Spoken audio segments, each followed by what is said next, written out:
अस्सलामुअलैकुम। इन्फो के गोदाम में खुश आमदीद। प्यारे दोस्तों, आज हम आपको सैर करवाएंगे अफ्रीका के एक ऐसे मुल्क की कि जिसे हम सिर्फ क्रिकेट की वजह से जानते हैं, लेकिन हकीकत में ये मुल्क कुदरती हुस्न, दौलत और तारीख से भरा हुआ है। एक ऐसा मुल्क है जहाँ के रहने वाले लोग डॉक्टर और दवाओं से ज्यादा जादू टोने पर यकीन रखते हैं, और एक ऐसा मुल्क कि जिसको कुदरत ने बेपनाह खूबसूरती से नवाजा है। जी हाँ, आज हम आपको लेकर चलेंगे जिम्बाब्वे की तरफ। आपको दिखाएंगे दुनिया की सबसे बड़ी आबशार और बताएंगे कि इस मुल्क का वीजा कैसे लिया जाता है, वहाँ के लोग कैसे रहते हैं, इस मुल्क की तारीख क्या है, और इसके अलावा भी ऐसे बहुत से हकायक बताएंगे जो आपके लिए बिल्कुल नए होंगे। तो चलिए जल्दी से वीडियो को शुरू करते हैं, लेकिन इससे पहले वीडियो को लाइक, शेयर और चैनल को सब्सक्राइब जरूर कर लें। इस मुल्क का ऑफिशियल नाम रिपब्लिक ऑफ जिम्बाब्वे है और ये जनूबी अफ्रीका में मौजूद एक बहुत ही खूबसूरत मुल्क है। इस मुल्क की टोटल आबादी तकरीबन 2 करोड़ के करीब है और आबादी के लिहाज से ये दुनिया के ममालिक में 74 नंबर पर आता है। अब अगर रकबे की बात करें तो इस मुल्क का टोटल रकबा 3,90,757 मुरब्बा किलोमीटर है और रकबे के लिहाज से ये दुनिया के ममालिक में 61 नंबर पर अपनी जगह बनाता है। इस मुल्क की टोटल आबादी का तकरीबन 67% हिस्सा गांव में रहता है, जबकि सिर्फ 33% लोग ही शहरों में आबाद हैं। जिम्बाब्वे दुनिया के उन चंद मुल्कों में शामिल है जहां सबसे ज्यादा सरकारी जबानें हैं। यहाँ तकरीबन 16 ऑफिशियल जबानें हैं, लेकिन सबसे ज्यादा इंग्लिश, शोना और इंदबेले जबान बोली जाती है। इसी वजह से यहाँ मुख्तलिफ सकाफतें और रिवायात देखने को मिलती हैं। जिम्बाब्वे एक लैंडलॉक मुल्क है, मतलब इसके किसी भी तरफ समंदर नहीं लगता। अगर इसके बॉर्डर्स की बात करें तो जिम्बाब्वे सिर्फ 4 ममालिक के साथ अपनी सरहद बांटता है। इसके जनूब में साउथ अफ्रीका, मगरिब में बोत्सवाना, शुमाल में ज़ाम्बिया और मशरिक में मोज़ाम्बिक वाक़े है। जिम्बाब्वे अपनी सबसे ज्यादा तिजारत साउथ अफ्रीका के साथ करता है। इसकी बड़ी वजह यह है कि साउथ अफ्रीका अफ्रीका की बड़ी मईशतों में शामिल है। जिम्बाब्वे वहां से गाड़ियां, मशीनरी, खाने पीने की चीजें, ईंधन और सन्नती सामान मंगवाता है, जबकि जिम्बाब्वे अपनी तरफ से सोना, तंबाकू, मादनियात और ज़रई मसनूआत भेजता है। चाइना और यूएई भी जिम्बाब्वे के अहम तिजारती शराकतदार हैं, खास तौर पर मादनियात के शोबे में। अगर बात करें वहां के लोगों के काम की तो जिम्बाब्वे के ज्यादातर लोग खेती बाड़ी से वाबस्ता हैं। इसके बाद दूसरा बड़ा शोबा कानकनी है, क्योंकि जिम्बाब्वे में सोना, हीरे, कोयला और दूसरी मादनियात बड़ी मिकदार में पाई जाती हैं, इसलिए बहुत से लोग कानों में काम करते हैं। जबकि शहरों में लोग ज्यादातर कारोबार, ट्रांसपोर्ट, सरकारी नौकरी और छोटे कारोबार करते हैं। जिम्बाब्वे की मईशत अफ्रीका की उभरती हुई मईशतों में शुमार होती है, लेकिन इसे कई सालों से महंगाई, करेंसी मसाइल और बेरोजगारी जैसे चैलेंजेस का सामना भी रहा है। इसके बावजूद ये मुल्क कुदरती वसाइल, ज़राअत और तिजारत की वजह से अहम हैसियत रखता है। जिम्बाब्वे की कुल जीडीपी तकरीबन 40 अरब डॉलर के करीब है और एक आम शहरी के हिस्से की औसत आमदनी तकरीबन $3,000 सालाना के करीब समझी जाती है। इस मुल्क का दारुल हुकूमत हरारे है, जो जिम्बाब्वे का सबसे बड़ा और सबसे ज्यादा आबादी वाला शहर भी है।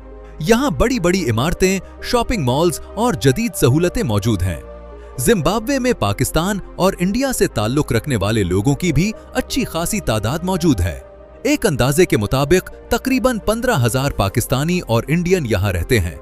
ज्यादातर पाकिस्तानी यहाँ मैन्युफैक्चरिंग, होलसेल और ट्रेडिंग के कारोबार से वाबस्ता हैं और बहुत से लोग कामयाबी से अच्छा पैसा कमा रहे हैं। कुछ पाकिस्तानी खानदान तो इतने अरसे से वहां रह रहे हैं कि उनकी दूसरी नस्ल भी जिम्बाब्वे में पैदा हो चुकी है। दोस्तों, अगर क्रिकेट की बात करें तो जिम्बाब्वे की टीम का एक सबसे मशहूर और सबसे जरूरी नाम है सिकंदर रजा, जो कि जिम्बाब्वे की क्रिकेट टीम का कप्तान भी है। सिकंदर रजा का ताल्लुक भी पाकिस्तान से है। वो 6 अप्रैल 1986 को सियालकोट में पैदा हुए। बाद में 2002 में अपने खानदान के साथ जिम्बाब्वे मुंतकिल हो गए। वहां जाकर उन्होंने मकामी क्रिकेट खेलना शुरू की, अपनी मेहनत और टैलेंट से सबको मुतासिर किया और फिर कौमी टीम तक पहुंच गए। उन्हें पहली बार 2009 में टीम के लिए मुंतखब किया गया, जबकि इंटरनेशनल सतह पर मुस्तकिल आगाज 2013 में हुआ। आज सिकंदर रजा जिम्बाब्वे के सबसे कामयाब जदीद खिलाड़ियों में शुमार होते हैं और कई अहम मैचेस में टीम को फतह दिलवा चुके हैं। खास बात यह है कि वो जिम्बाब्वे के उन चंद खिलाड़ियों में शामिल हैं जिन्होंने टेस्ट, वनडे और T20 तीनों फॉर्मेट्स में सेंचुरियां बनाई हैं। पाकिस्तानी नाजरीन भी उन्हें खास पसंद करते हैं क्योंकि उनकी जड़ें पाकिस्तान से जुड़ी हुई हैं। अगर मजहब की बात करें तो जिम्बाब्वे में ज्यादातर लोग मसीही मजहब से ताल्लुक रखते हैं। तकरीबन 84% आबादी ईसाई है, जबकि कुछ लोग रिवायती अफ्रीकी मज़ाहिब पर अमल करते हैं। मुसलमानों की तादाद काफी कम है, जिनमें पाकिस्तानी, इंडियन और मकामी मुसलमान शामिल हैं। बाकी कुछ लोग दूसरे मज़ाहिब से ताल्लुक रखते हैं। हरारे में मुसलमानों के लिए मसाजिद भी मौजूद हैं। उनमें अल अब्बास मॉस्क काफी मशहूर मस्जिद है, जहां नमाज के साथ साथ बच्चों को दीनी तालीम भी दी जाती है। दोस्तों, अफ्रीका के बहुत से दूसरे ममालिक के मुकाबले में जिम्बाब्वे के लोग काफी पढ़े लिखे माने जाते हैं। एक रिपोर्ट के मुताबिक यहाँ का लिटरेसी रेट तकरीबन 90% के करीब है, यानी ज्यादातर लोग पढ़ना लिखना जानते हैं। दोस्तों, हरारे एक ऐसा शहर है जहां पहुंचते ही आपको ऊंची इमारतें, कुशादा सड़कें और हर तरफ सब्जा ही सब्जा नजर आएगा। ज्यादातर पाकिस्तानी खानदान भी इसी शहर में रहते हैं, क्योंकि यही जिम्बाब्वे का सबसे अहम कारोबारी और रिहायशी शहर है।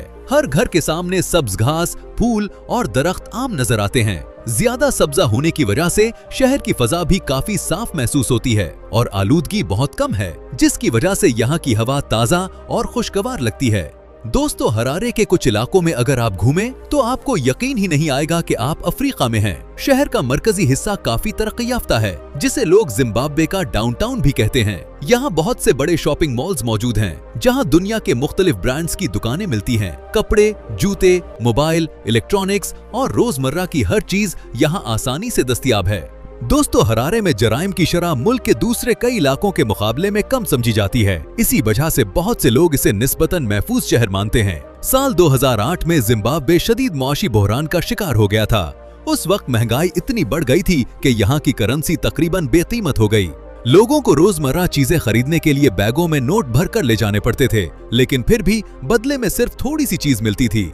ये दुनिया की बदतरीन महंगाई की मिसालों में शुमार किया जाता है। बाद में हुकूमत ने नई मुआशी पॉलिसियां बनाई और हालात को बेहतर करने की कोशिश की, और आज हालात पहले से काफी बेहतर हो चुके हैं। अगर घूमने फिरने की बात करें तो हरारे के करीब कई खूबसूरत मकामात मौजूद हैं। इनमें मजोवे एक मशहूर इलाका है, जो हरारे से तकरीबन 35 किलोमीटर दूर वाक़ है। ये जगह कुदरती हुस्न, पहाड़ी मनाजिर और सुकून की वजह से मशहूर है। यहाँ कई खूबसूरत रिजॉर्ट्स भी बनाए गए हैं, जहाँ लोग शहर के शोर शराबे से दूर जाकर सुकून से वक्त गुजारते हैं। दोस्तों, जिम्बाब्वे अपनी खूबसूरत वाइल्ड लाइफ की वजह से भी पूरी दुनिया में मशहूर है। अगर आप कुदरती जानवरों से मोहब्बत करते हैं तो जिम्बाब्वे आपके लिए एक जन्नत से कम नहीं। यहाँ बड़े बड़े जंगलात, नेशनल पार्क्स और महफूज इलाके मौजूद हैं, जहाँ हजारों जंगली जानवर आजादाना जिंदगी गुजारते हैं।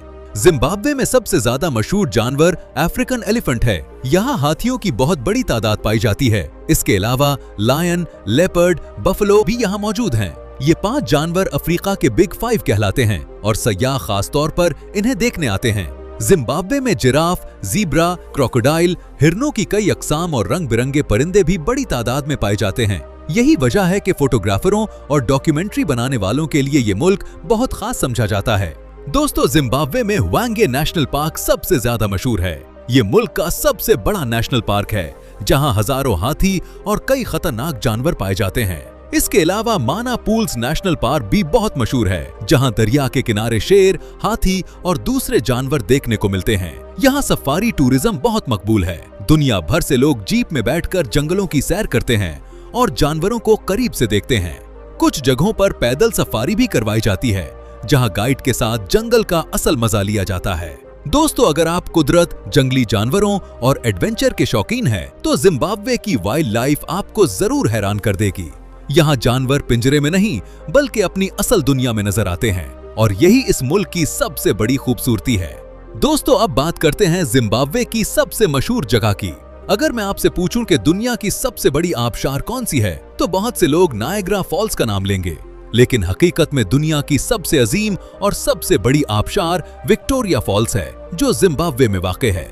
इस आबशार का तकरीबन 70% हिस्सा जिम्बाब्वे में, जबकि 30% हिस्सा जाम्बिया में आता है। इसकी चौड़ाई तकरीबन 1.7 किलोमीटर के करीब है, और जब पानी पूरी ताकत से गिरता है तो इसकी आवाज तकरीबन 20 किलोमीटर दूर तक सुनाई देती है। जो भी सयाह जिम्बाब्वे आता है, वो इस शानदार आबशार को जरूर देखने जाता है। यहाँ एक खूबसूरत ब्रिज भी मौजूद है, जहां खड़े होकर लोग इस आबशार का करीब से नजारा करते हैं, तस्वीरें बनाते हैं और कुदरत के हुस्न से लुत्फअंदोज होते हैं। हरारे के बाद जिम्बाब्वे का दूसरा बड़ा और मशहूर शहर बिलबाओ है। इस शहर की आबादी तकरीबन 7 लाख के करीब है। ये जिम्बाब्वे का एक तारीखी और अहम शहर माना जाता है। ये शहर भी साफ सुथरा, मुनज्जम और काफी तरक्की याफ्ता है और बहुत से लोग इसे जिम्बाब्वे का सकाफती शहर भी कहते हैं। दोस्तों, जिम्बाब्वे की तारीख बहुत पुरानी है। इस मुल्क में कई सदियों पहले एक ताकतवर सल्तनत कायम थी जिसे ग्रेट जिम्बाब्वे सिविलाइजेशन कहा जाता था। ये सल्तनत तकरीबन 11वीं सदी से 15वीं सदी तक ताकतवर रही। ये सल्तनत तिजारत में बहुत मजबूत थी और सोना, हाथी दांत और दूसरी कीमती चीजें बैरूनी ममालिक को फरोख्त करती थी। दोस्तों, जिम्बाब्वे का नाम भी इसी कदीम सल्तनत से लिया गया है। जब अंग्रेजों ने इस इलाके पर कब्जा किया तो इसका नाम रोडीशिया रख दिया गया। बाद में आजादी की जद्दोजहद के बाद 1980 में मुल्क आजाद हुआ और दोबारा जिम्बाब्वे नाम रखा गया। आजादी के बाद मुल्क के पहले सरबराह रॉबर्ट मुगाबे बने, जिन्होंने तकरीबन 37 साल तक हुकूमत की। शुरू में उन्हें हीरो समझा गया, लेकिन बाद में उनकी हुकूमत पर कई तनकीदें भी हुईं। आखिरकार 2017 में फौजी दबाव के बाद उन्होंने इस्तीफा दे दिया और आज भी इस मुल्क की सियासत में फौज का असर और रसूख और मुदाखलत बहुत ज्यादा है, जिसकी वजह से निजाम पर भी बहुत से सवालात उठते हैं।